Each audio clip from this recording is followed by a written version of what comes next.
Welcome to the Nerdy Reads podcast. We read nerdy stuff such as sci-fi, fantasy books, manga, comics, and horror. We also discuss all other nerd things from around the globe. And today we begin a new journey as we start our second book in our new kind of format of book clubbing it. And so we're starting The Bright Sword by Lev Grossman. We hope you will join us at the round table as we pledge the next 6 to 7 weeks to King Arthur and his honorable knights. We will also take a trip to the New Stuff Cafe where the guys are raw dogging burger patties from McDonald's and reminisce on Happy Meals of yore. There's a comic corner, some nerdy news, and a lot of fun on the horizon. I am one of your hosts, Sir Longbeard, and with me is my comrade, the noble knight, Sir Daddy of Bojangles. Well met, good sir. Well met. I'm excited for another episode of the Nerdy Reads podcast. I'm actually kind of distracted by that awesome picture of Captain America hanging up behind Dylan. And speaking of Dylan, dude, what is a knight without his squire? Who else would attach the cod piece to Sir Longbeard's armor? It's Dylan. Wow. I suppose Dylan doesn't even know what to say. Squire is fitting. You know what? McDonald's is really making me feel like a squire right now. Okay, Aww. we'll get into that later. Okay, but McDonald's Hate Club, we represent. My man, there it is. My man does not like McDonald's. All right, Robert, you got a question for us today? Yeah, man, I'm stoked for the new Alien movie that's dropping this weekend, Alien Romulus. Over on the OBB, they recently covered Wolverine versus Predator. I want to know, guys, Xenomorphs or Predator? Who you got? Oh, well, I mean, if we're talking movies, Xenomorphs, bro. Real life battle. Take movie out of the equation. They did Alien versus Predator, didn't they? Yeah, but this is us, Nerdy Reads podcast, Alien versus Predator. Who's winning? I mean, the Predator goes alone. Most of the time when you fight a Xenomorph, there's more than one. Let's give it the Xenomorph Queen. Oh, yeah, Xenomorph. Word. I'm going Predator all day. Oh, Predator kind of guy. So did you just like the movies better? Do you think the monster's cooler? What's up? Both. Word. I just want to remind you that I give some respect to that because to my knowledge, the Xenomorph has never thrown down against Arnold Schwarzenegger nor Danny Glover, and the Predator has. But I'm going to answer Xenomorph, dude. I'm looking forward to that movie. You guys going to check it out? I'm hoping to go this weekend, actually, because I'm a huge Alien fan. I like it. As Dylan would say, I'm an Alien guy. Yeah. It's actually at the drive-in. Dude. Well, did you say unfortunately? I was going to say unfortunately, but not really unfortunately because I'm excited. I got a Jackjaw show this week, so shout out Jackjaw Saturday. So I'm not, unfortunately, I won't be able to probably make my way to the drive-in this week to see it. But yeah, dude, you could be at the drive-in watching the new Alien followed by Deadpool again, and over on the other screen, OG Twister, and then followed by the new one, Twisters.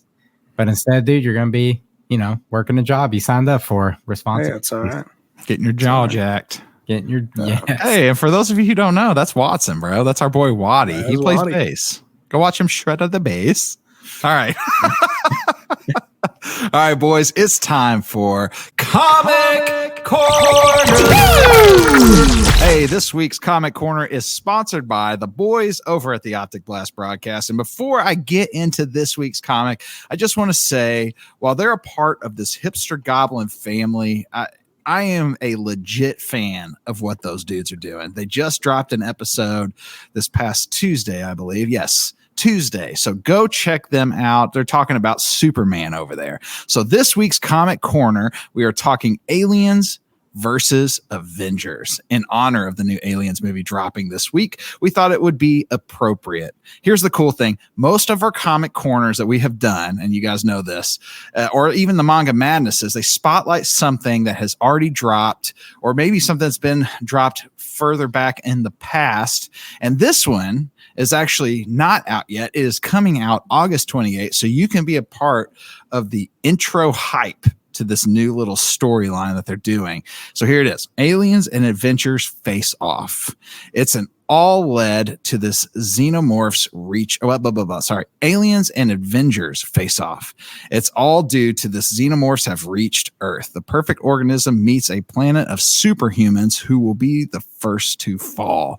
Legendary collaborators Jonathan Hickman and Assad cut loose in this 4-part epic, unmissable for Marvel and Alien fans alike. So here are 3 things that I think stand out to me about this story in this book right now. Is 1, I'm a fan of Jonathan Hickman. I think most of us probably are. 2, I love Xenomorphs and the Alien franchise. And 3, I love Marvel. So I'm definitely checking this one out. One of our first comic corners, actually, if you guys remember, actually went and got this, was an Aliens comic. Here it is. Dope.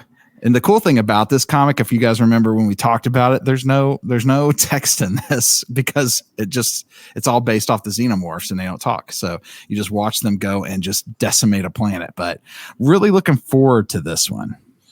So I noticed on your Alien comic, it had like the 20th Century Studios up there in the left corner. And I was actually today's years old when I found out Disney acquired 20th Century Fox. Like I didn't know. I must have been under a rock when this happened. So like it makes sense because our boys over at OBB, like I mentioned, covered Predator versus Wolverine, and Predator's a 20th Century Fox property as well. So I should have known, but dude, here we are. But I'm really excited about this. I read that preview earlier for this comic, and one of the things that stood out was they've come up with some unique ways that they are going to Avengerize the Xenomorphs. And for those of you that don't know, like the Xenomorphs can take over these hosts, and then they can take on the traits of their host. So my head immediately went to like a Xenomorph taking over like Wolverine and getting the power to regenerate, or taking over like the Hulk, and we have a Xenomorph hulking out. So which would be sweet. Come on. It is, dude. I'm looking forward to see what they do with this. It's 4 issues long. Pretty cool crossover. But let's make it clear, all 3 of us right here. Dylan, you're the comic expert. Xenomorphs are getting waxed by the Avengers. It ain't even close. Oh, 100%. I mean, because here's the thing. Xenomorphs are strong when it comes to like your normal person, or even like soldiers with weapons. But when you're bringing out like the Hulk, and even like Captain America, I mean, dude, they're waxing the Xenomorphs, dude. There's no chance. I mean, Ripley beat them with a cat. So what are they going to do against Spider-Man? Nothing. That's done. Bro. Well, we'll see though. They'll find a way. Marvel's going to find a way to make this, interesting. 4 issues, so it can't just be them getting destroyed the whole time. Yeah, this drops August 28th for anyone interested. Hit up your local comic book store, add it to your pull list. Absolutely. All right, guys, give us just a few minutes. We'll be right back. We're going into the New Stuff Cafe where, like we said earlier, Dylan's ready for his patties. We'll see you guys here in just a second.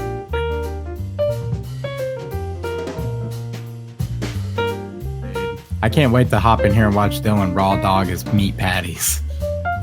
Already ate one of them. I was hungry. Did you fold it like a taco? No, I just kind of went in for it. Dude, the teeth chatter is what got me. All right, everybody, welcome back to the New Stuff Cafe. We went to McDonald's. I don't know if we've been to McDonald's. Have we been to McDonald's? No, you did the Sir Lancey and Air, I think. I did the Lancey and Air. We did the Grandma McFlurry. McDonald's is trying a lot of stuff this year to get people in there. And we're suckers for that kind of stuff. Obviously, they bait us, and we're like, all right, whatever, we'll do it. So here we are. We're back. We're with McDonald's. So Robert, share with us what we're doing today. All right, man. So for like many Americans, myself included, there's like a little nostalgia with McDonald's, being a kid, getting the Happy Meal, getting the toy. McDonald's is trying to latch on to some of that nostalgia for us adults with these new collector's meals. Mm-hmm. So starting today, you can go to McDonald's, you can get a Big Mac meal or a 10-piece nugget meal. The price is a little higher. It's about $10.89. Or you can go at breakfast time for about $7 and get like an Egg McMuffin and a hash brown. And they're going to give you a collector's cup. There's 6 unique cups that they hope everyone wants to collect them all. You have no idea which cup you're getting. They come wrapped in this blue package here, so it's blind bagged up. And yeah, dude, the designs are pretty cool. Maybe we can get Dylan or someone to throw them up on the screen so you can see what they all look like.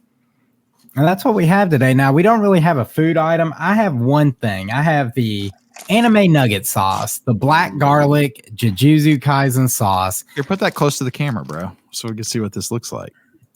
There it is. Oh, there it is. Oh, there it is. Interesting. Okay. Yep. Each one of these has a different character on it. Now, this was an app exclusive. You can only get this sauce by ordering through the app. I tried for a month to get my co-host a cup of this sauce so they could try it.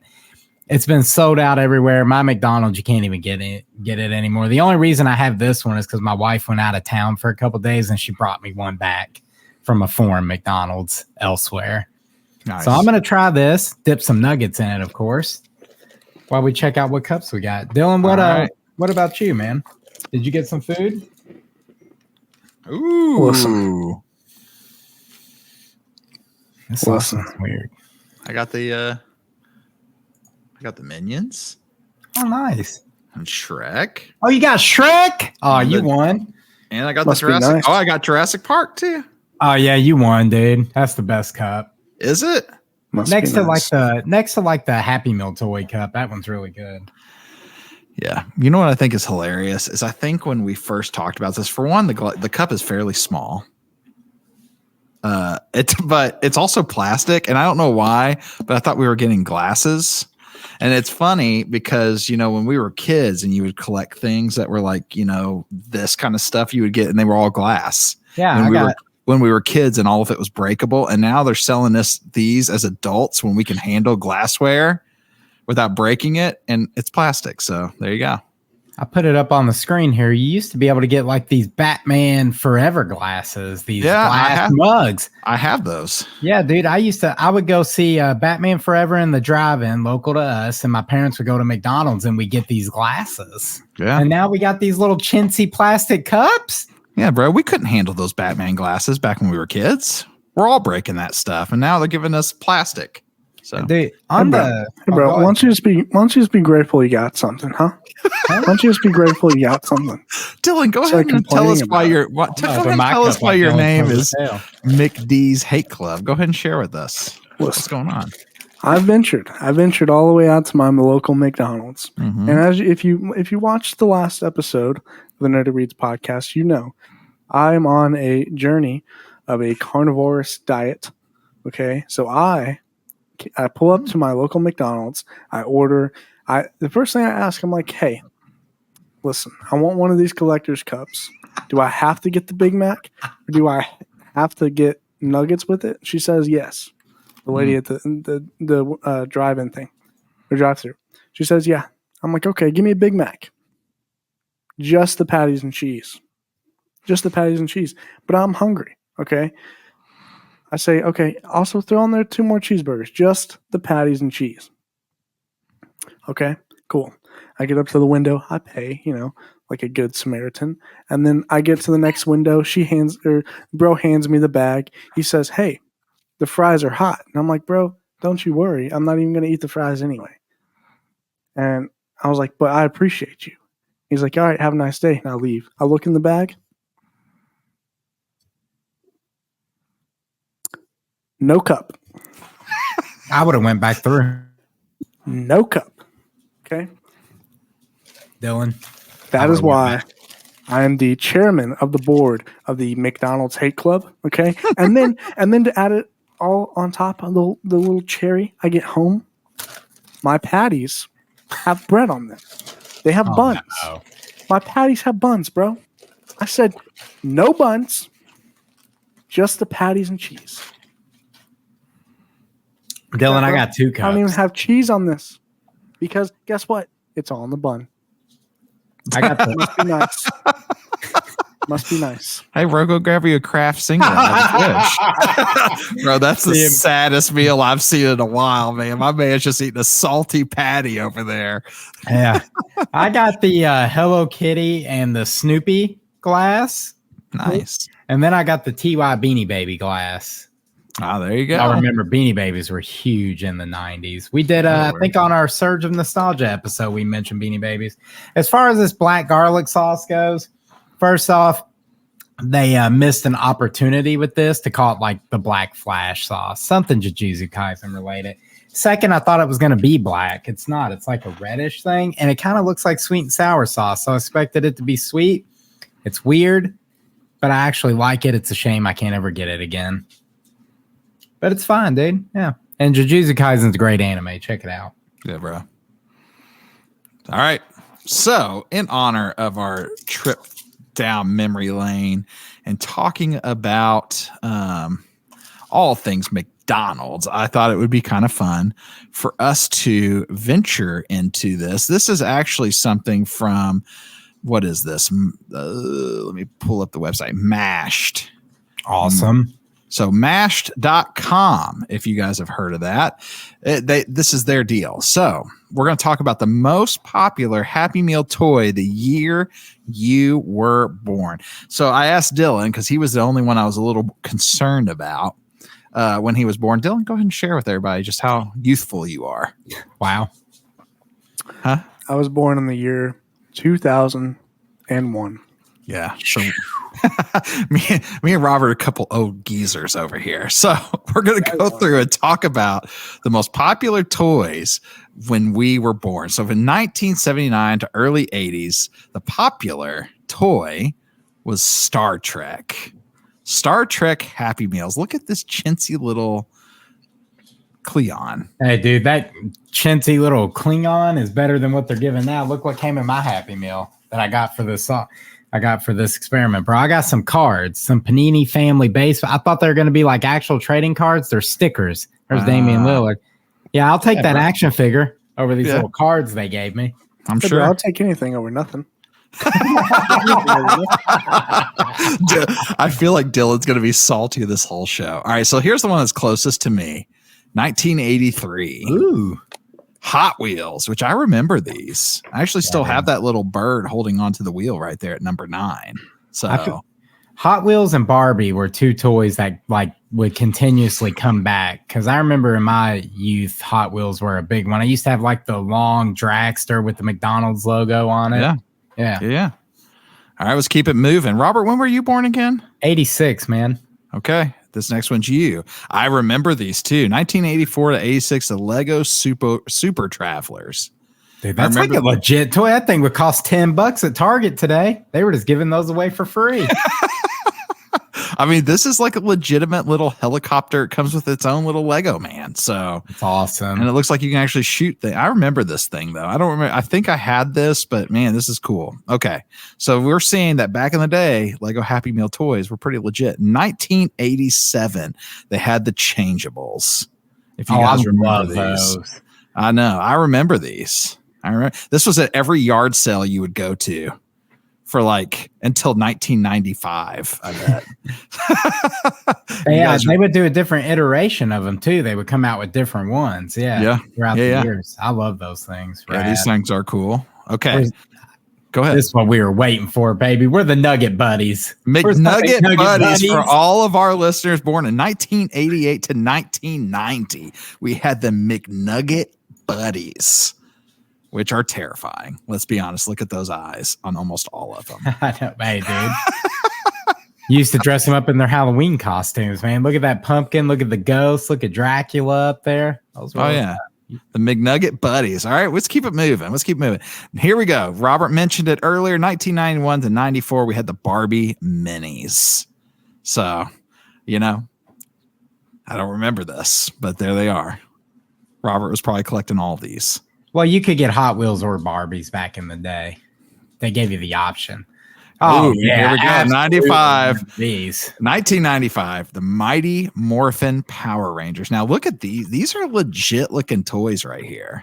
Dude, they were awesome. I had all of them. Those are modeled after the movie versions. Mm-hmm. Yeah. So good. That movie is phenomenal, by the way. I watch it to this day. Some of these action figures that came in your Happy Meal in 95, the Power Rangers looks better than some of the stuff you can go buy in the stores right now. So there you go. Happy Meal toys used to be legit. What happened? Now we're getting Panini card stickers. And here's another fan favorite. 1996, just a year later, McDonald's said, hey, we're coming out with the Space Jam toys. I remember this. Matter of fact, when I was getting ready for this episode and I was looking at like some of the costs that you can purchase me, that Bugs Bunny right there, slam dunking, is one of the most expensive toys out there that you can, like, as far as Happy Meal toys for collectors. I think they said like the top line of this one was like a $300 purchase. What? Some people are crazy about the collector, dude. Man, Space Jam, man, legendary. I want to open my cup. 1997, and here it is, man. They had, what is this, 3 good years in a row for McDonald's Happy Meals. They brought the Teeny Beanie Babies.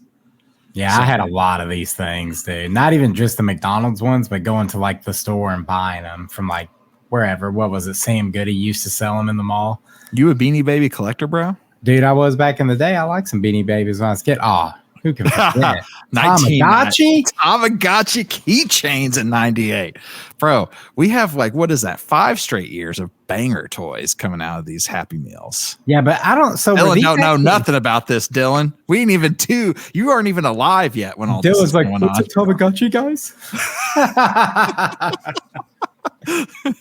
All right, here we go. 99, the Mini Furbies, which is considered number 2 in most popular Happy Meal toys of all time. Furby was crazy, man. I know, like, you younger listeners, you're not going to understand the chokehold that Furbies had on people. I had a Furby. I had a Furby when I was younger, so I'm not too out of there. Yeah, man, in the crib. Here's Dylan. It's Dylan time. Emperor's New Groove. Let's go. 2000 to 2000. This is Dylan's birth year right here. He had the Emperor's New Groove toys. This is when Happy Meal toys really started taking a decline. Look at the quality drop. We went from Power Rangers to this. Let's not disrespect the Emperor's New Groove toys. This is top tier quality. Bro, when you take all the years leading up to this and we get to Emperor's New Groove, it makes me sad. Okay. 2002 cool. Sega LCD game. Yeah, dude. That's legit right there. This looks low quality. Hey, rest assured, these bad boys broke after 2 uses. Oh, yeah, dude. You know what I love about this picture is there's all the LCD games, and then they just have a cartridge of the Game Boy Tetris down there. That wasn't in Happy Meals. If it was, I missed out. All right, here we go. 2005, 2007, Pixar Pals. These actually look pretty good. Do they? Woody looks like he's sick. Look at old Sully. I feel like I had some of these. I think I had Nemo and Dory, and I used to have them. You guys are gonna think I'm so young. I used to play with those in the bathtub as a child. Hey, dude, it's okay. We all had bathtub toys. Yeah. You know? Yeah. Nemo and Dory were my bathtub toys. I was that kid that would put the Hot Wheel and make it slide into the tub and then wonder why they wouldn't go on the tracks anymore. 2008, 2010. I think we're getting close here. We got the Littlest Pet Shop Transformers. That's actually pretty cool, but they look terrible. Yeah, these are, as you can see, I think that's the end. Yep, that's the last one that they have up here. But 2008 to 2010, Little Pet Shop Transformers. We had some good years, though.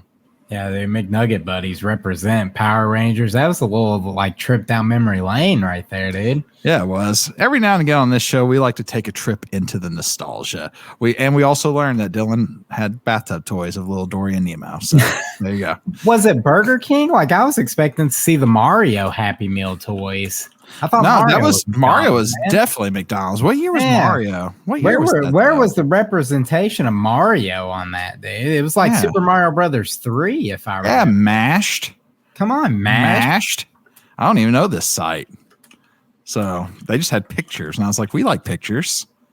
Yeah, dude. So there you go. Well, I know it was Mario, though. Yeah, I Googled it, and the first thing that popped up was Super Mario Brothers 3 on eBay. $185, dude. That's crazy. That is crazy.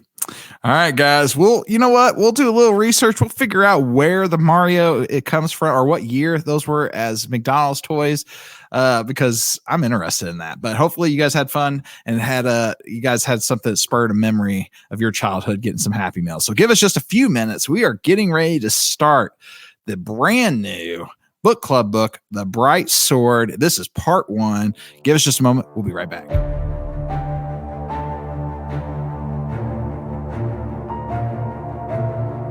Okay, guys, welcome back. We are excited because we are starting today The Bright Sword. And this is the first time that we've done it like this, a book like this, because if you remember when we did You Like It Darker, it was a series of short stories, and so we just did a short story every week. And this time we get the opportunity to go through chapters of books and talk through it, and we'll have predictions, all that good stuff, and you get to read along with us, and we'd love to engage with you on the Discord. And so while we get started, you guys know we always kick it off with some sort of author introduction, and so here's a word from the author of The Bright Sword. He has this on his website. He says, "Hi, I'm the author of the #1 New York Times best-selling Magicians trilogy, The Magicians, The Magician's King, and The Magician's Land, which was adapted as a TV show that ran for 5 seasons on Sci-Fi. I've also written 2 novels for children, The Silver Arrow, which is a New York Times and Wall Street Journal, People Magazine, Apple, and Amazon all put this on their best of the year list, and its sequel, The Golden Swift.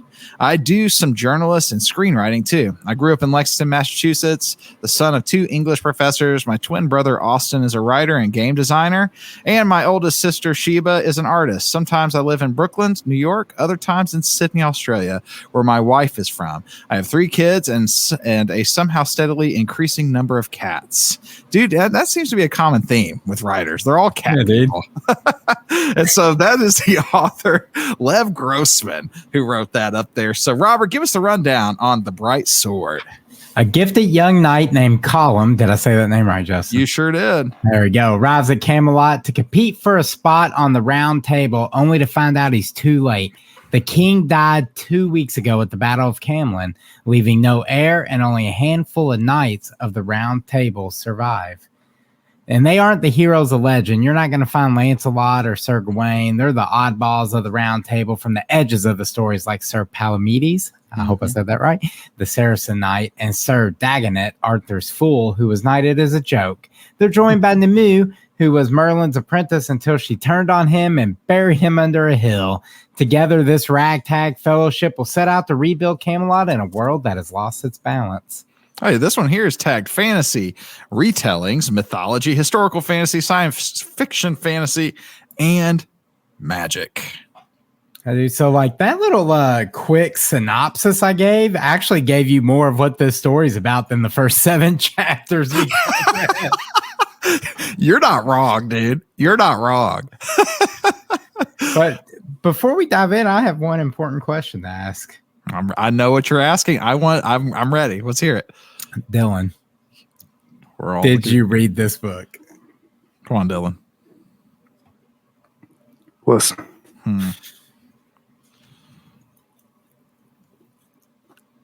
I read the book. My man. He did it. But listen. Oh, no. Why does there have to be a stipulation? I know. I only got 4 chapters. Oh, okay. That's not bad. That's 4 chapters more than I expected. Had a busy couple weeks. I was fitting it in where I could. I got 4 chapters. So, are you guys reading like the are you physical copy reading, Kindle, audiobook? What you guys doing? I'm doing audiobook both. Kind of guy. Both. All right. I got both. So I got a physical copy and I also did the audio book for like little off times or when I'm driving or whatever, mowing the grass. Oh, that's perfect, dude. I love audiobooks for mowing the grass. I should have done the audiobook of this knowing I was going to butcher some names. In fact, after last week, I want to audiobook everything. But I'm going to look to Justin to be the name expert of this book. And well, Dylan too. Yeah. Well, so I think, honestly, I would recommend the audiobook, Robert, if you are feeling up for it, because I feel like it really sets the tone and gets you in the mood and in that mindset of like the King Arthur kind of vibe. So that's cool. I would recommend it. It's the dude's accent. Yeah. The dude has the English. He has the English accent, and he does like. I'm actually looking to see what the narrator's name is as we're kind of chatting about it. But not only does he do the accent, but like Nicholas Guy Smith, whoever that is. Nicholas Guy Smith does an amazing job at just kind of like you said, setting the tone. He does a lot of different voices, and it's good, really good. Yeah, so like I said in that like brief what this is about, I actually learned more about the novel I'm reading than Like, because right off the rip, like we're introduced to Colum, and you just know he's poor and he's a knight, and it's actually a pretty cool opening chapter. He's getting absolutely wrecked by another knight in a fight, and he ends up like both of them are kind of unmarked, or at first glance, if I recall, the knight he was fighting was unmarked. So like that was a pretty cool like opening chapter, a little action to get us started. Yeah, because when that first chapter hit, I was like, oh man, if this is how this book's gonna be, we're in for a treat. He stabbed the dude in the eye. Yeah, well, the dude was dishonorable. Like Colum's like, hey man, you need to yield. Like Colum got him. He's got him dead to rights. He's like, yield, man. And in the olden days, like these knights would throw down, and if it was a battle of honor and the other knight yields, he has to give him his armor and a horse. That's typically how this would go. I guess old boy didn't want to give up his armor and his horse because he tried to betray. He was dishonorable, like you said. Colum had to stab him in the eye. It was brutal. Well, yeah. I mean, so yeah, I get what you're saying. I don't know if, because he never really, from what I picked up on in that, it didn't sound like it was your typical battle between knights. Like, we're going to give up armor. I feel like it just like he's on the road and he's just getting attacked by this random knight? Well, if I remember, he was on the road and the knight was like, hey, you want to have a duel or something to that effect. And I do remember at the end of the fight, Colum was like, it says a lot about Colum's character that he, like, even though this guy tried to kill him and Colum killed him first, he took the time to dig a grave and bury the knight. And he didn't even strip him of his armor. He didn't take anything from him. He took, like, I think some food. And he hung his shield over the tree. And when he hung his shield over the tree, he noticed the shield was azure. It had 3 scepters on it and a chevron. So I looked it up and what those meant, like on a coat of arms. And the azure means like loyalty. The scepter's royalty. And the chevron means protector. So that led me to believe this dude killed somebody important, but I'm sure we'll dive into that later. Yeah, bro, that's one of our lightning round questions. Yeah. I'm excited. Don't go there. I'm just joking. But yeah, that was a great first battle. Really cool. And like you said, I think it's a good introduction to Colum too.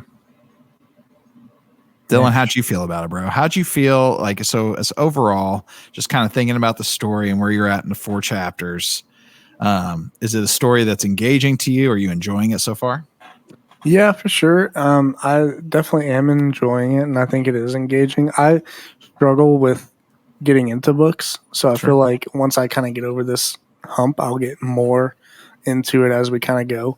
But I think overall, I agree. Like that opening with the action was pretty cool. And then something that I feel like was also kind of cool was, or I guess you kind of said it, like spoke about his character. I feel like it seemed like Colum was like questioning like why, almost like the knight lost on purpose or like did not, almost like he wanted to lose that and in a dishonorable way by being unalived through the eye. Maybe not necessarily through the eye, but yeah, dude. But I feel like, so that was definitely intriguing to me of like, you know, maybe what made that knight want to be put in that position where he wanted to be unalived. I'm not sure. I feel like that question has not been answered yet, so I'm assuming it probably hasn't been in the first 7 chapters, but that intrigued me more than probably the most of everything that I read so far. Yeah. You know, I feel like in these first, and maybe she was in the first chapter too. I can't remember. Maybe she was second chapter, but the girl at the tavern. That's the second chapter. Yeah. Yeah. Okay. So I feel like in the first 2 chapters, we get a lot of mystery going on because we still with her, you know, she comes in and does the thing and she's talking to him. And then she basically has an epiphany or whatever it is that she does, where she gives him some sort of like fortune telling type of deal and then leaves. And then no one recalls who she is, essentially. Yeah. That was a really cool scene. Like leading up to that scene, there was a line in the book that I was like, okay, I like this dude. Like he drew me in with it. He had a quote like, Colum's traveling from killing the knight to the inn that you were just talking about.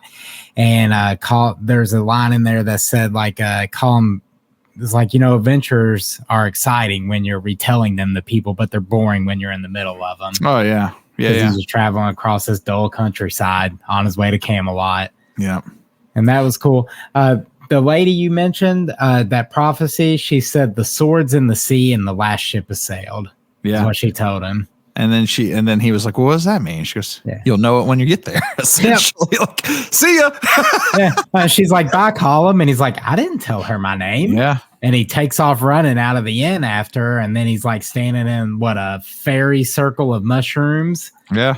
And he's like he's kind of drunk at this point. Yeah. Oh, yeah. My man was sloshing back the ale, dude. Yeah, dude. So, yeah, dude. So he had a hard night, I feel like. Yeah. Didn't he say that? I feel like in like his inner like monologue or whatever you want to say, he was like, he wasn't even drinking because he wanted to. It was like he thought that it was something knights do.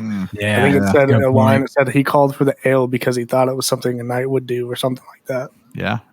He trying to look cool in front of this girl, bro. He was vibing on her. I think that's kind of what we're seeing from him in general in these first 7 chapters. Is here's Colum going, I'm doing these things because I feel like that's the thing I'm supposed to do as a knight. And he's trying to, it's almost like that whole, like, dress for the job you want, not the job you have kind of vibe. My man Colum's like, hey, this is the job I want, so I'm going to do the thing. He's like, hey, nobody actually knighted me because I want to be knighted by King Arthur, but I am a knight, baby. Exactly. And then there's like, a little backstory about him too. I'm sure you'll get into that. So I'll let you.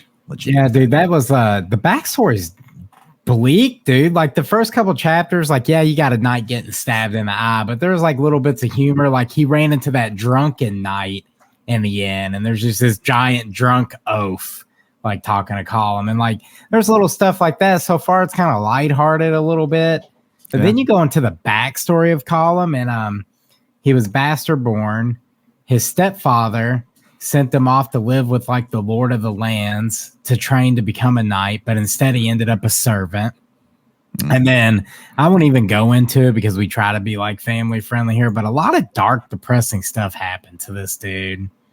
Sure. Yeah, it was pretty rough for old Colum. It actually kind of made me go, dang, dude. I hope this guy gets whatever he wants. Sure. You mentioned the oaf before we go into more about the Colum thing. Mm-hmm. But when the oaf, the drunken guy, when he was like, I'm going to Camelot, sir. Like he's like, Camelot, go home, that kind of deal. And that it's was like actually really accurate. Thank you, bro. That's sometimes I have good impressions. But when he's telling him that, you're like, dude, Camelot must be in shambles. Yeah. If the guy that everyone else is making fun of because he's in a drunken stupor is telling you that you're an idiot, you're in a bad way, bro. Hey man, Colum was in a bad way. I'm gonna have to listen to the audio book now. I'm gonna use one of my Audible credits on it tomorrow. I want to hear the accents. You might as well, bro.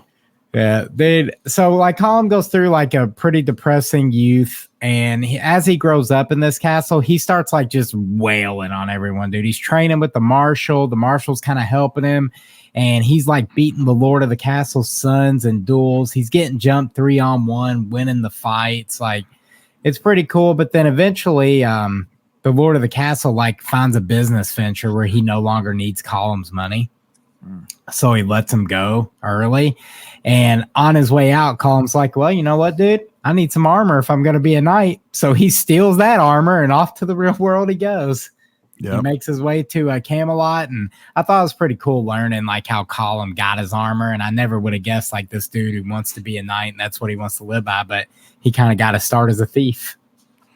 Yeah. I mean, like you said, though, he did have a rough way to go, man. And so it was one of those, like, you just kind of have to do what you sometimes you're a product of your circumstance and his circumstances were pretty rough. And so the only way to get to the place he was to do things that maybe were outside of himself. And, we see that in the real world sometimes, and this was a good example of that because really you see who he is. He's not a thief, really. He's a dude who's just trying to do the thing, and he wants to do the honorable thing, go be a knight of the round table, but he has to get out of the situation he's in. And that marshal kind of took a special interest in him too.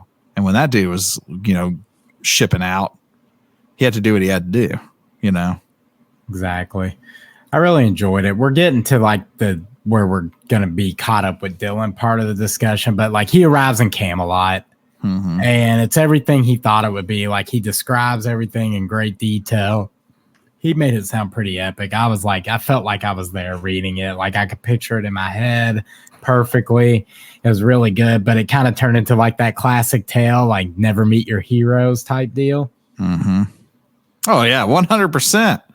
Because when he meets the knights, I feel like, dude, because there were moments though, even in those conversations where, you know, which one was laying his head down? You remember his name? I think it was Villers. Is that his name? Maybe that's it. Like, he seemed like a somewhat friendly one, you know, like, okay, maybe it wasn't Villers, because Villers the one that throws hands with him. Okay, yeah. So one of them's semi-friendly, and he's just like, let the boss sit, you know, like kind of stuff. And then there's the other one's like, come on, boy, go home, boy, you know, that kind of thing. Dude, you gotta get the audiobook. I do. It's done. It's getting bought tomorrow.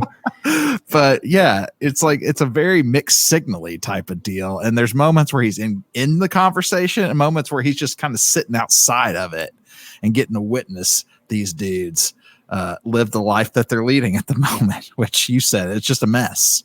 And they're the outcasts of the whole entire round table. Yeah, they're not even like the good knights, like the ones you know of. They're just like these random dudes over here. But and they know that too. Did I say it right? Is it Villers? I feel, yeah. All right, so like Villers just decides he's gonna, like, for whatever reason, Colin wants to prove himself, and he thinks he's gonna do that by challenging Villers, who's like described to be, you know, much better than him. Yeah. And naturally, Colin gets knocked out. Yeah. Like, flat laid out, and he's rescued by, I'm gonna let you say this name so I don't butcher it, dude. What's the name of the one-armed knight? Sir, yeah, Dylan, hit me, dude. What's the name of the one-armed knight? Go ahead and try to say it, and I'll try to remember if I can correct you or not. I don't even know, bro. No, go ahead, Robert. Oh, I was about to say. No, me? Yeah. Try, and then I'll see if I can remember. Is it Bedivere? That does sound right.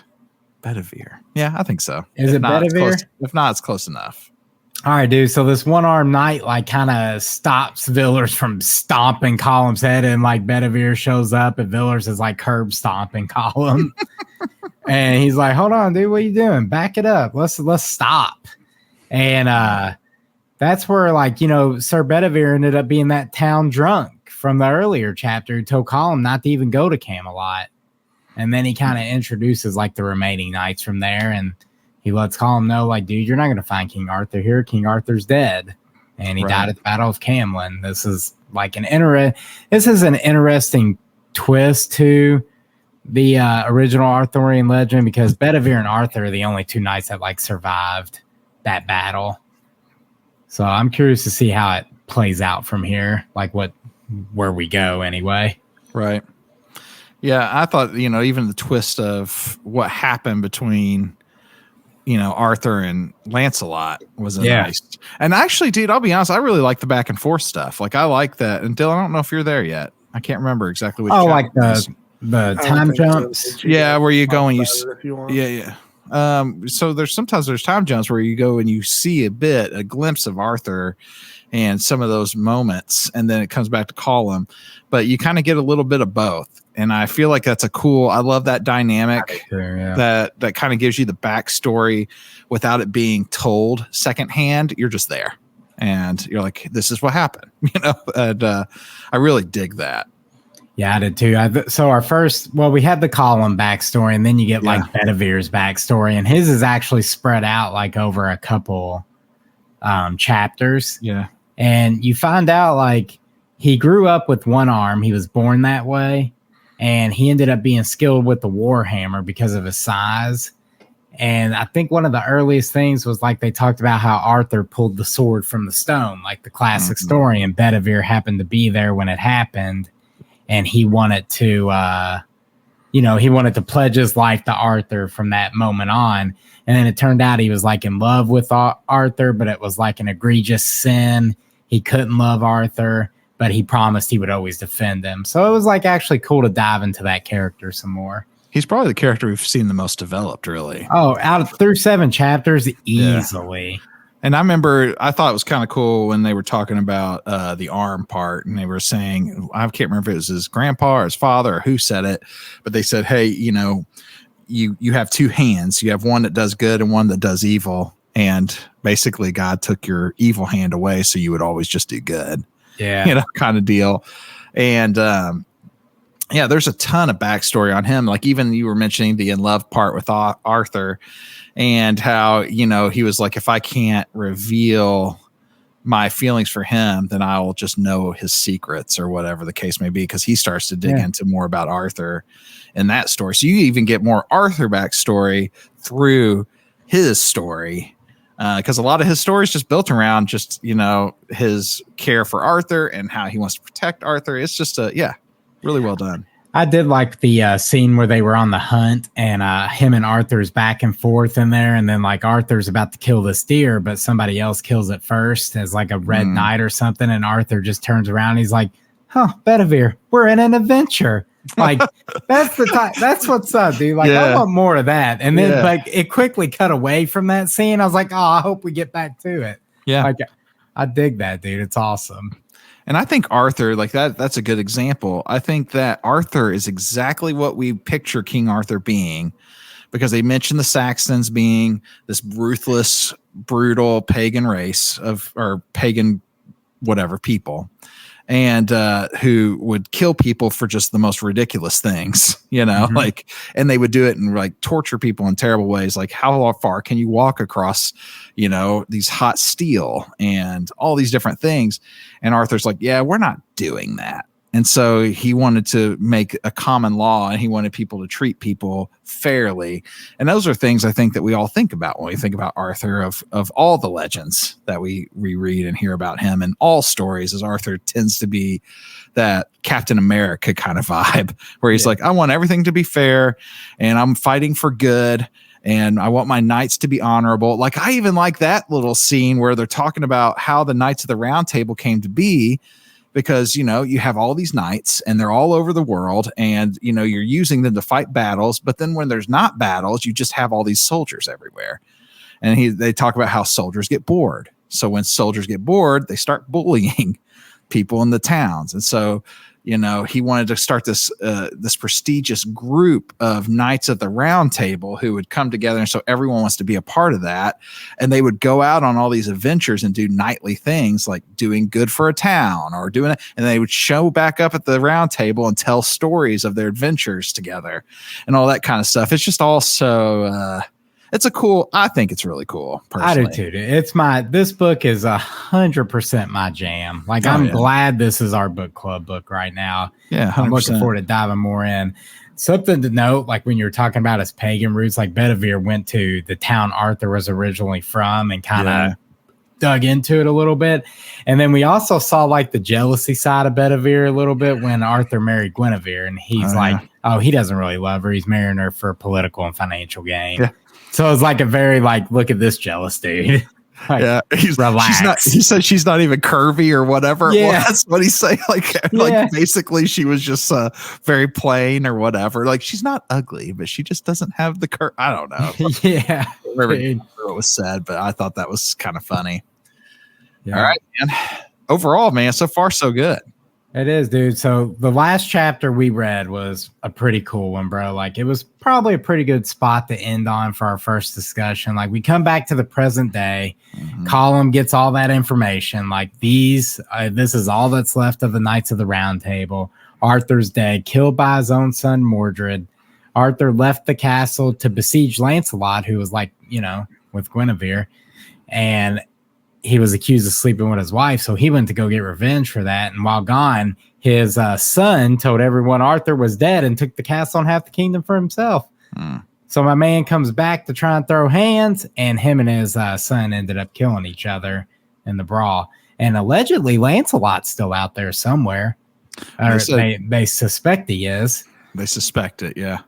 Yeah, and then Nimue, Lady of the Lake, what up, shows up. And she's trying to make the knights aware that, hey, this King Rents, I think his name is, the last of the 11 kings, is over here rallying an army because he's ready to be the new king of Britain. Like word got out, Arthur's not here. So all the knights are like, well, we better pray for a miracle like the old days and fast. And I thought this was cool because they're arguing. Like, dude's like, man, I'm not eating, waiting for something to show up. And dude, the chapter ends with Namu waking all the knights up, and I guess they got their miracle because like half the wall of the hall's missing. Oh yeah, and that's kind of where we ended. The Great Hall, kind of the back wall of the Great Hall vanished, and that was the end of this week's chapters assignment. Well, I like how even in that with the miracle part where they're like not eating, they're like at 10 minutes in, they're like, usually it happened by now. Like, and they're always like, well, sometimes it's just the little things, and when they were talking about with Arthur, but I thought that was cool too. And I like how Colin, even in that, he steps up and he's like, he was like, I almost regretted it the moment I said it, but then I went ahead and said it, and he does the thing and he challenges them. But yeah, this is really cool. All right, bro, you ready to get into this lightning round? I'm ready, dude. Okay, we're going to have some fun. This first one, I think all of us can answer, including our sweet baby Dylan, since he read the book. Any predictions about who the knight might have been that he fought at the beginning of the book? I don't think any of us believe that that's just a one and done situation, because it's the first chapter. It's an epic battle. There's too much description about the armor of the knight that he killed. Even the fact that he rubbed off the signa or whatever off the armor. So do you guys have any predictions about who that knight might have been? Robert. Well, I have him. Yeah, go ahead, Robert. Sorry. I have in my notes that he took a pendant from him also, and I think that lady in chapter 2 made a mention about that pendant. I don't remember what she said. She did. But I'm going to go ahead and throw the random prediction out there that's Lancelot. Oh, yeah, that's my prediction. Lancelot wanted to die. This knight wanted, almost like you said, wanted to be killed. Like Arthur's dead now. He probably feels like that's his fault. It's Lancelot. Dylan. I was going to say more of like almost like a Judas situation. I was going to say like he maybe betrayed King Arthur. He was someone who was close to King Arthur and betrayed him. And now he regrets doing that. And because now he sees, the aftermath of all that. And so now he just wanted to unalive himself, but didn't have the strength to do it himself. Yeah. And I think that's a good prediction, because if in the beginning of that fight, it even Colin's talking about like, he's shorter than me, but he's just so much better than me, essentially. Like he's basically getting manhandled until he wasn't, And so, yeah, I agree with that. I believe that. And I think we'll see later on down the line the thing that he took. And also, maybe they'll find the shield one day. But yeah, Lancelot for sure. Which kind of leads into the next question.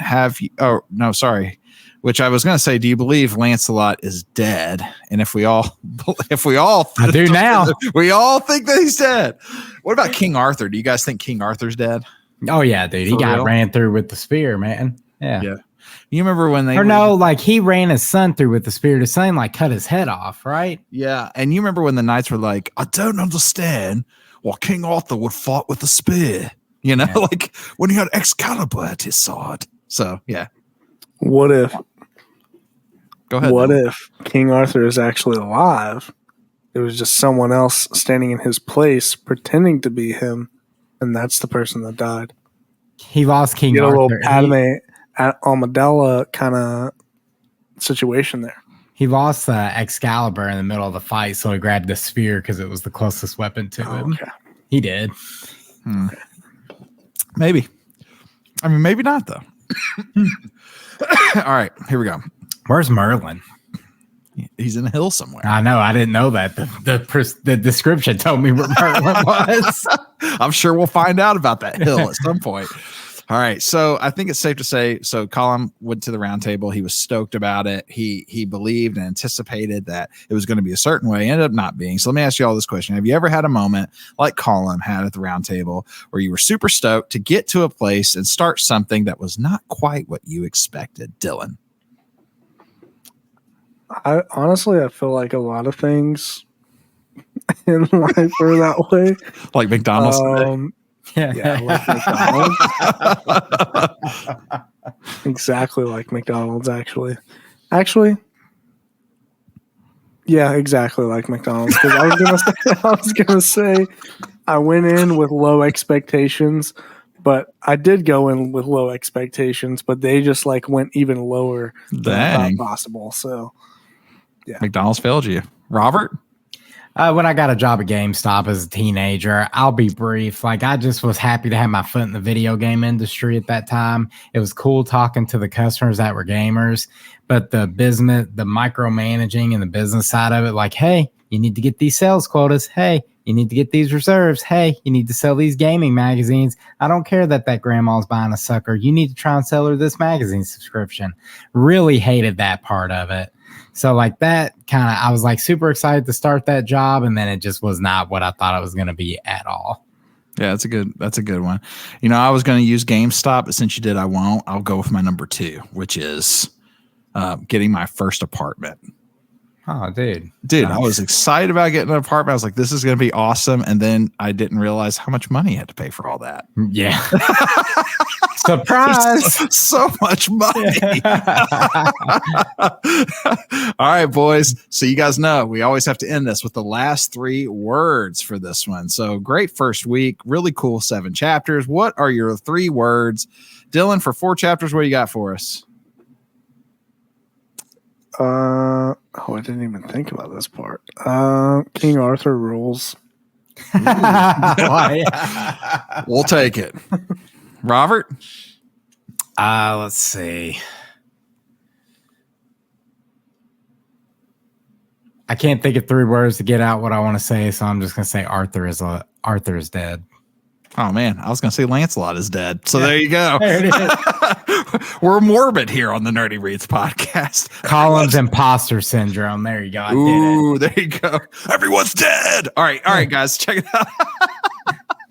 All right, guys. Give us just a few minutes. We'll be right back. We got some nerdy news coming at you by our very own sweet baby Dylan. Do you guys think Reebok shoes are cool? Back in the day, I think Reebok shoes used to be cool. Are they making a comeback? Well, I'm looking at these 2 Reebok shoes that I'm really liking. I'm thinking I'm going to get them. I'm more of a New Balance guy. No. I like those. There's some pretty hip New Balances too that I'm like, hey man, some of these are cool. But there's these Reebok shoes that are black and they got that the gumshoe. Yeah. Leather, the leather look or whatever. It's not leather, but you becoming a shoe head, bro? Well, I just like shoe. I'm not a shoe head. Dude, I wear the same Vans slip-ons every day of the week. I'm actually on my 3rd pair of insoles that I've replaced. Insoles? Yikes. Well, yeah, dude, because, you go through them so quickly if you wear them all the time. Yeah, it's true. So, I mean, I literally in the same shoes every day for every occasion. I mean, that's why I love Vans, dude. They go with everything. Yeah, dude. It's those. It's literally here. Hold on. And you've seen them, BJ, because it's these. Yeah. I mean, dude, I've been wearing these out, bro. And so now I'm like looking for a new pair of shoes, but I saw those Reebok, and they look like these, but they're Reebok. And the little symbol on the tongue looks like the umbrella from Resident Evil. So now I want them even more. Nice. What a good reason. Hold on, dude. I'm gonna pull them up. Hold on, dude. Please do. I'm gonna let me screen share this with you guys. Oh yeah, dude. You can pull those off. Those are dope.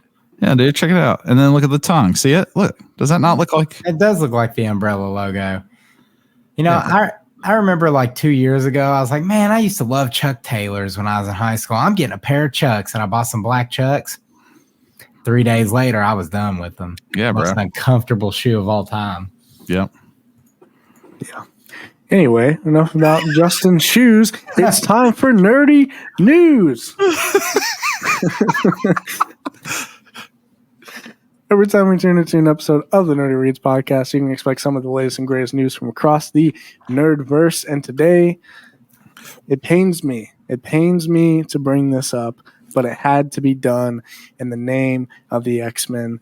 Fortnite, a game I love to hate, is coming up with something that I love. What don't you love to hate? Dylan is the hater of the Nerdy Reads podcast. I mean, McDonald's hate now.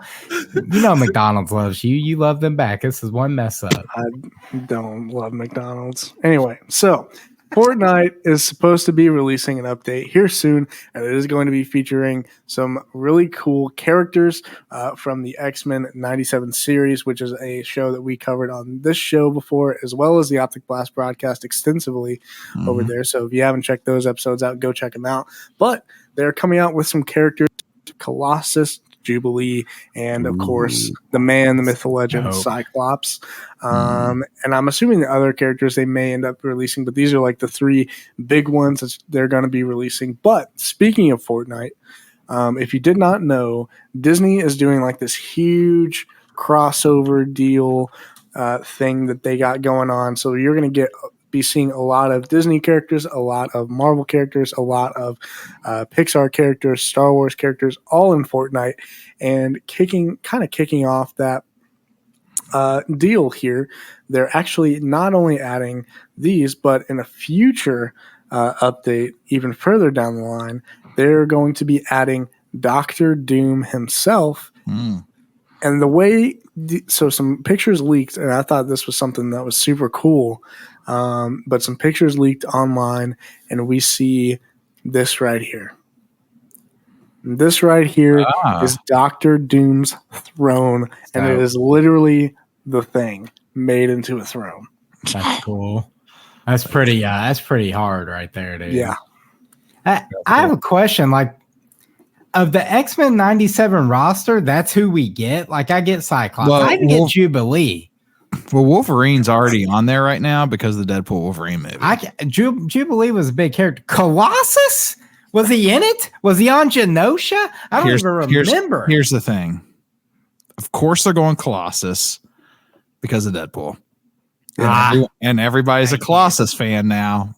Which, hey, Colossus in Deadpool movies is amazing. And Colossus is actually an amazing character in general, but I think he's been made popular because of Deadpool. And so they're like, who's going to sell skins? Colossus. Yep. That makes sense. Yep. You know who else will sell skins? Who? Magneto. He's already on there, bro. You can go Is he? I've already unlocked it. Who is not in Fortnite? Everybody's in Fortnite. Never mind. I take back my criticism. You can be Anakin Skywalker. You can be literally anybody. You can be Vegeta. Yeah. I need to play this game. No, you don't. Hey, me and my son maxed out this last battle pass, bro. Hey, dude, love it. You know. Well, transitioning from Fortnite, we are going to be discussing something that I'm actually pretty excited about. So I'm a big horror fan. Robert, I know you love your horror movies. Heck yeah. Justin as well. But so a classic slasher film called Halloween. Ooh. Michael Myers. I'm a big fan. My mom is terrified of Michael Myers, by the way. It's like a phobia. But anyway. That's valid, though. Michael Myers is a terrifying guy. Yeah, dude. No rhyme or reason, just starts offing people. Yeah, dude. If I see somebody dressed in like Michael Myers walking down the street on a regular summer day, and he's got superhuman strength, dude. Yeah, bro. It's not to be afraid of. That's very understandable. Yeah. But so apparently in the works currently, I'm not sure who the developer of this is yet, but they are working on a classic Halloween, the game. And I'm about to pull up the little release thing that they had right here. And apparently John Carpenter himself is going to be heavily involved with the development of this game. Ooh. And actually, I think it says it right down there. I can't really. I'm so curious what further kind front. of video I don't really know if that's what. Yeah, I have a feeling it's gonna. So I know a lot of horror games have been coming out. They got the Friday the 13th game. They got the Texas Chainsaw Massacre game. I believe they did the Ash vs. Evil Dead or something, or maybe it's just Evil Dead. Yeah, I think it was just Evil Dead. They came out with those games, and they all had like the similar setup where you can play as the survivors, and then you get people who play as the like the slasher killer people. What was that? What was that big game that did that? Dead by Daylight. Dead by Daylight. So I'm assuming it's probably going to be I don't want it to be because I enjoy playing those games, but I kind of want something a little bit different in the horror genre when it comes to like slasher characters. But I think it'll most likely be one of those style of games if I had to guess. But again, I'm kind of hoping it's not. So I don't know. But I'm pretty excited to hear more about it. I'm hoping it's not before too long. And it's going to be developed in Unreal Engine 5, which is like, the next gen graphics right now. So I mean, I'm pretty excited about that too.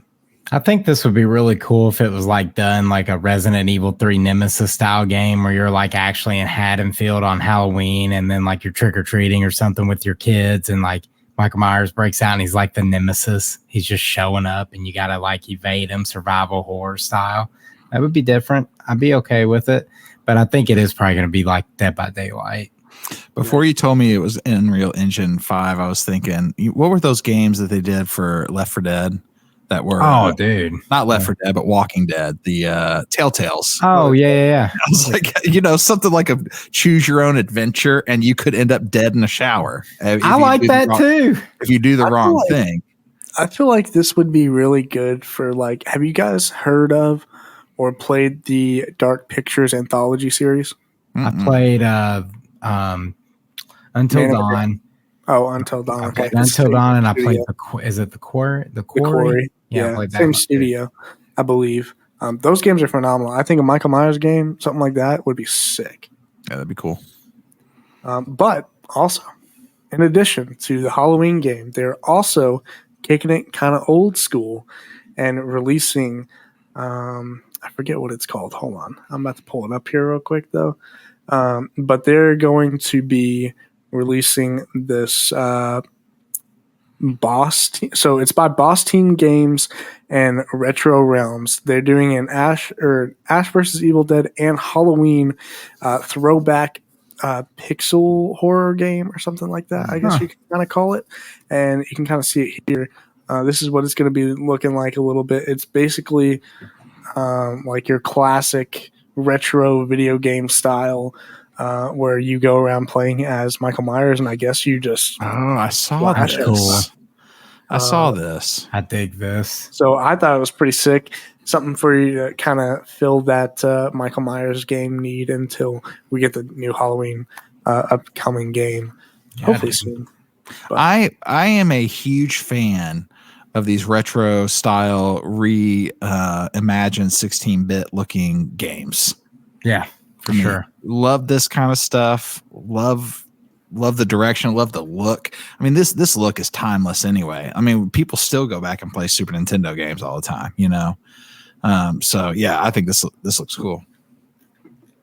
Yeah, for sure. I think my boy Blake might have to do another one of those videos like he did with TMNT and do something like with this game. I think that'd be pretty sick. Yeah, bro. On the Optic Blast broadcast. Be on the lookout for a review. Heard it here first. Yeah.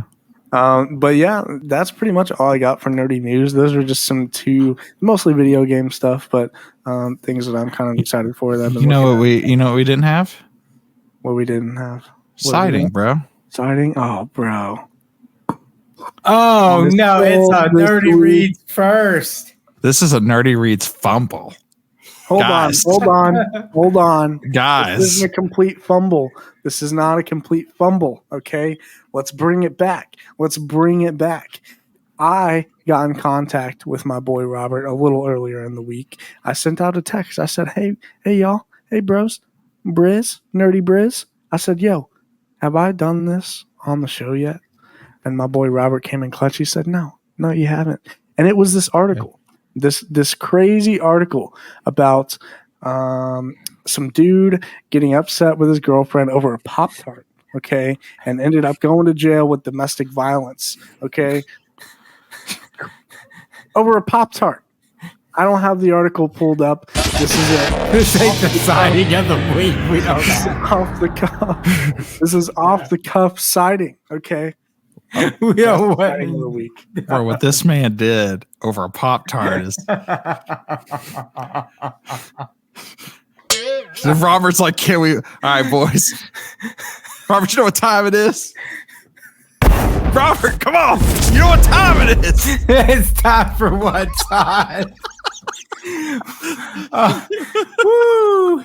We here at the Nerdy Reads podcast can't cover everything, but we like to bring you something that is popular from around the book world. And this week, it is from New York Times best-selling author, the fourth and final entry in the New York Times bestselling series, Flesh and Fire, dropped on Tuesday. It sees Sierra and Ash have everything under the realms to fight for, and Nyktos has no doubt Sierra is fit to be the queen of the gods. She must find that faith within herself if they hope to convince the other courts to support them against Colas and make Elysium and the mortal realm a better, safer place for all. A battle between the gods is brewing, and heartbreaking losses are imminent. Can Sierra and Naito stop Colas before he destroys the realms? This one's tagged high fantasy romance, and I know a couple of the listeners out there are stoked for this one. I actually read book 1 in this series a couple years ago. Sierra is an awesome protagonist. It's sitting at a strong 4.49 out of 5 on Goodreads right now with over 1,000 reviews, so fans of the series are happy. Yeah, man, that's a crazy score. Congrats to you, Jay Landers, or JL Landers, if I want to make my wife cringe. And coming up next week on the Nerdy Reads podcast, join us as we continue our coverage of The Bright Sword. If you are reading along with us, we're going to be covering chapters 8 through 14 next week. So Dylan has some catching up to do, and you can catch up with us in our Discord. Hop in there and join the conversation. That's right. All right, guys, we've had a new segment that we've been running with these last couple weeks. It's called Mailbag. And if you are a part of the Discord, like Robert just mentioned, you might know about the Mailbag. It's a place where people can go and they can ask us any questions that they might have about just anything that you want to ask the team. And today we have 2 new questions. The first one is by our very own Chris P. Bacon. Great name.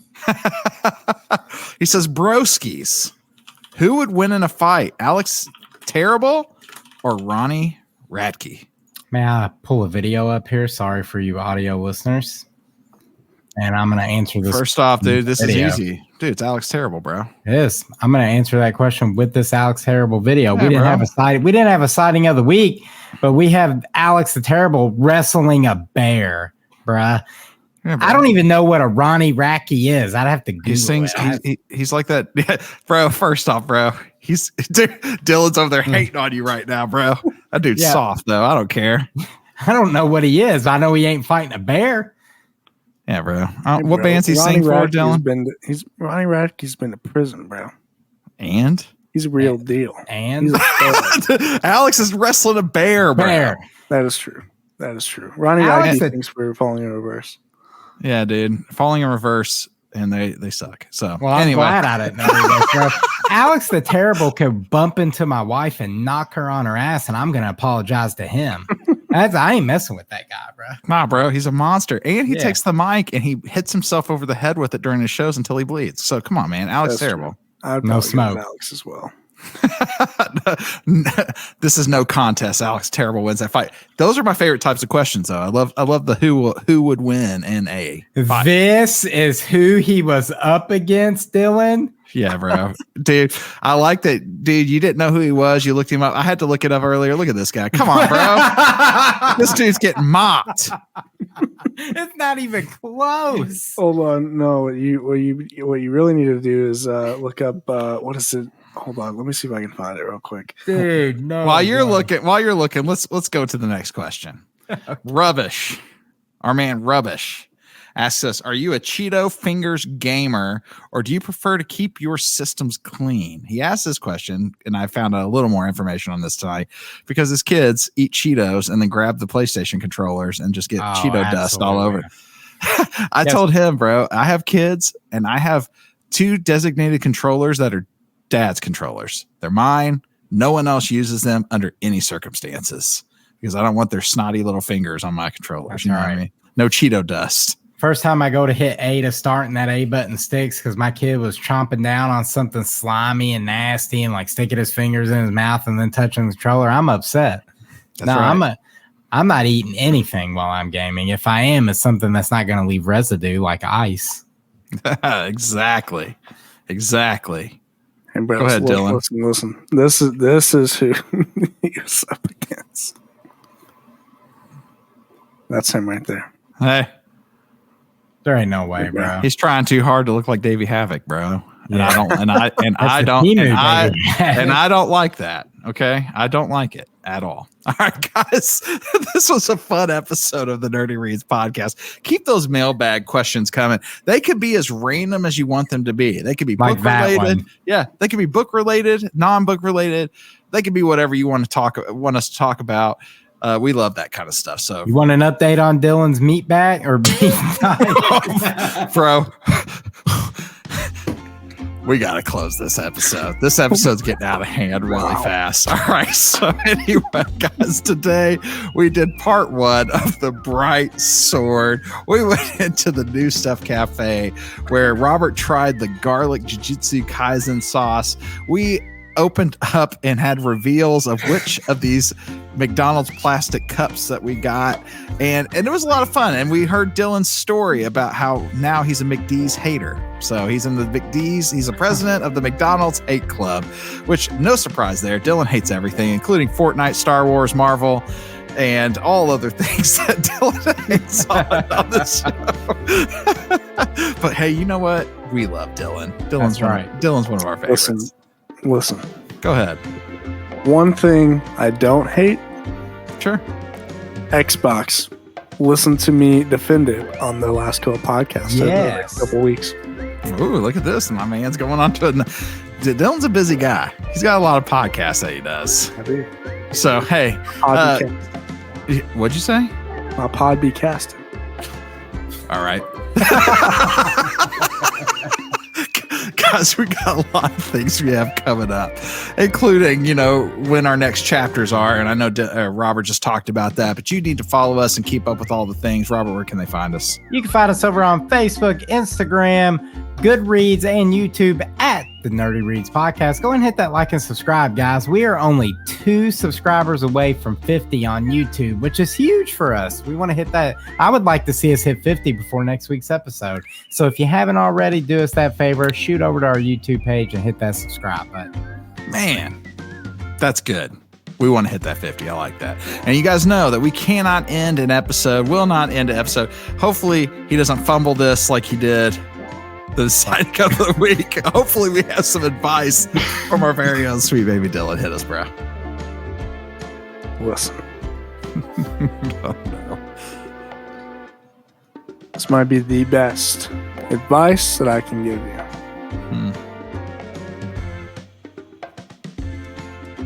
Don't go to McDonald's. I mean, that's don't go to McDonald's. That's not bad. I mean, you don't want to eat too much McDonald's, but Sure. You don't want to eat no McDonald's. I mean, the super size me guy would say the same thing, bro. He would. That Jujutsu Kaisen sauce was good. I'm sad I can't get any more, but you can still get the goated sauce, the hot mustard. So. There you go. Just go to McDonald's, get your hot mustard. Dip your dino nuggies in there. That's all right, guys. Don't go to McDonald's. Here at the Nerdy Reads Podcast, we enjoy a good story. We believe that your story matters. So be good to each other and stay nerdy, our friends. Say bye, everybody. Bye. Oh, bye. I'm not used to saying bye. I said everybody. We had to. Okay. Bye. Wow.